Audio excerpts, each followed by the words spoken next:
Hey, there you are. If you like the content I bring, your help is essential. For the channel to remain active and grow more and more, I need your support. Each new follower is a huge incentive to continue creating exciting stories and videos full of fun and adventures. Also, by subscribing, you help me convert this passion into sustainable work, which allows me to offer you even more surprising content. As soon as you don't forget to subscribe, please like and share. Your participation makes all the difference. Lorena was living a fairy tale that to outsiders seemed eternal. She and Caio, her husband of 7 years, were the couple everyone envied. Smiling faces in photos, candlelit dinners, unforgettable trips. But behind the scenes, there was a woman tired of begging for attention. Lorena always knew something was wrong, but the fear of loneliness kept her from facing the truth. Caio no longer looked at her with desire, barely touched her hand, and work excuses became routine. His cell phone, which used to be left on the table, was now protected like a safe. Lorena tried to justify the signs with hope. It's just a phase. Every marriage goes through this.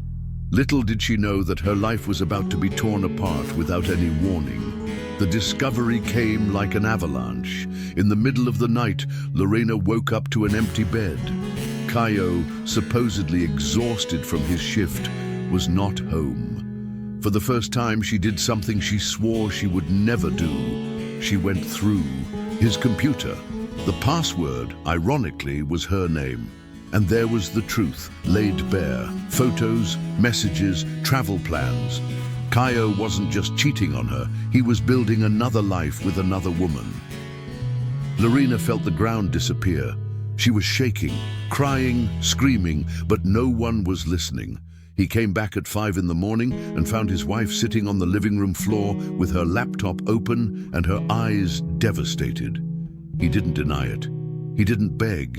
He just said, "We were already distant, Lorena. I just went after what made me happy." With those words, he left. Without bags, without excuses, he just left. And with him, everything she believed about love went away. The following days were spent in mourning. Lorena barely got out of bed. Friends called, but she didn't answer. The house smelled abandoned. The closed curtains reflected her soul. Dark, suffocated, hopeless. She looked at the photos on her cell phone, as if that could bring him back, as if time could rewind to the point where he still loved her, but he was no longer the same. Neither was she. The blow was so deep that it destroyed not only her heart, but also her self-esteem. Lorena began to wonder if there was something wrong with her. Was I not enough? Was I no longer enough? The answer echoed in her mind like poison. Until one rainy afternoon, she looked in the mirror and saw someone she didn't recognize. That fragile, dull woman was not her. And it was there that silently Lorena decided that if love couldn't save her, she would do it herself. The decision didn't come as a sudden snap. It was an accumulation of tiredness. Lorena started slowly. She opened the windows, took off her wedding ring, cleaned the house. She threw away the picture frames, the mementos, the clothes that still had his scent, and she cried with every step. She cried for herself, for him, for everything she believed in that didn't happen. But even with tears, she kept moving. She sought therapy. She went back to taking the walks that Caio once said were a waste of time. She rediscovered her favorite music, danced alone in the living room, and for the first time in weeks, she laughed. A small, almost shy but sincere laugh. The pain was still there, but now it was not paralyzing. It was fuel. Over time, Lorena went back to work. Her colleagues noticed the change. She spoke less, but when she did, she was accurate. A silent power was born within her. She began to study digital marketing, something she had always been interested in, but which Caio thought was internet nonsense. In 3 months, she was already serving clients. In 6, she opened her own agency. But none of it was easy. She faced the fear of failure, sleepless nights, debts, and looks of pity. But she kept going, because now every achievement was hers, and hers alone. Kaio, on the other hand, reappeared. He sent a message saying that he missed the peace he had with her. Lorena read it and deleted it. Life has strange ways of teaching. One day, Lorena left for a lecture she was going to give on female entrepreneurship. At the end, a young woman approached her and said, "You inspire me. Thank you for not giving up." Lorena held back her tears. It wasn't just about her anymore. It was about all the women who had been betrayed, diminished, discarded. That night, she wrote a letter to herself. "Dear Lorena, you didn't fail. You were betrayed, but you weren't broken. You lost someone who didn't know how to love you, but you found yourself, and that's worth more than any promise." It was the first time she had said, "I love myself" out loud, and she believed it. Months went by. Lorena became a reference in her field. She was invited to events and gave interviews. Her story went viral. But with fame came reunion. A corporate event brought together several businessmen, and there he was, Kaio. When he saw her, he froze. She was wearing a red dress, her hair loose, and her smile confident. He approached her, but she kept her distance. "You're beautiful," he said. She replied, "I always was. I was just faded by your side." The words cut through more than any silence, and Kaio knew, right then, that he had lost something irretrievable. Lorena left that event with a peaceful heart, not because she saw him regretting it, but because she realized that she no longer felt pain. She felt gratitude, because it was the betrayal that made her born again. And now, she no longer needed anyone to feel complete. The company grew. She hired other women who were also starting over. She created a support network, gave lectures on starting over, wrote a book. Each chapter was a piece of her scar transformed into strength. Lorena understood that she was not a survivor. She was a warrior. On a calm night, alone on her balcony, she looked up at the starry sky and smiled. There was no more pain, only memories. The wounds turned into new skin, and although the story with Kaio had hurt, she would not erase it, because it was necessary to lose herself in order to find herself. It was necessary to be betrayed in order to free herself. And in that moment, when she heard the sound of the wind and the comfortable silence of her own company, Lorena knew she had won, not against him, but against everything that once tried to make her doubt her own worth. Time went on, and with it, new loves came.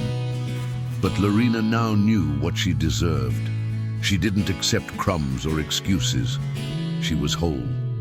One night she met Raphael, a kind widower who loved silence as much as she did. It wasn't an overwhelming love, but it was light, unhurried, unafraid. He admired her strength. She respected his pain. It was different. It was mutual. And above all, it was calm. Lorena learned that love doesn't have to hurt to be real. And for the first time, she allowed herself to try again, not out of need, but by choice. With Raphael, Lorena built something new. Not a continuation of the past, but a new chapter. They traveled, laughed, cried together. He didn't try to erase her, he saw her. Truly, Lorena knew that if one day it ended, she wouldn't destroy herself, because now she had herself. Self-love was her foundation, her armor, and her home. Raphael was his partner, but she was his foundation, and this awareness was her greatest victory. The lonely nights became memories, the tears, memories, and the pain, just a seed of everything that blossomed later. In her autobiography, Lorena wrote, "Sometimes what seems Like the end is just the push that life gives you to get you out of the wrong place. I thought I would die without him, but I was reborn, with more light, with more strength, and more mine than ever. The book was a success. She received letters from women all over the country thanking her, and Lorena knew every step, every tear, every silence suffered were worth it. Because in the end, she found herself again.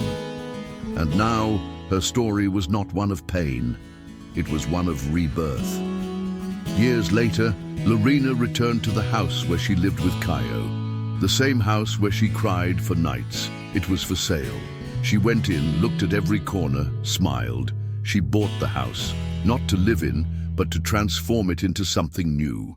She turned it into a support center for women in situations of abuse. Each wall now held healing. Where there had once been silence and pain, there were now voices, laughter, and acceptance. Lorena gave meaning back to the place that had once destroyed her. And so she closed the last remaining cycle. Years later, Lorena returned to the house where she lived with Caio. The same house where she had cried for nights. It was for sale. She went in, looked at every corner and smiled. She bought the house, not to live in, but to transform it into something new. She turned it into a support center for women in situations of abuse. Each wall now held healing. Where there had once been silence and pain, there were now voices, laughter, and acceptance. Lorena gave meaning back to the place that had once destroyed her, and so she closed the last remaining cycle. In a room at the center, a young woman was crying after discovering that her husband was cheating on her. Lorena sat next to her, held her hand, and said, "You won't break. I know this because I was once you, and today I'm here." The young woman looked at her with hope, and there, once again, Lorena understood her purpose. It wasn't just to overcome. It was to show others that they could do it too. The pain that had almost killed her became a bridge, and with her, hundreds were crossing to the other side. In the end, Lorena was not the betrayed woman. She was the woman who was reborn, who transformed tears into strength and abandonment into freedom. Her story was no longer about him, it was about her, about all those who had been silenced, but who now cried out. Lorena did not win because he came back. She won because she did not want to go back to him. And that was the most powerful choice she ever made, a choice that changed everything, forever.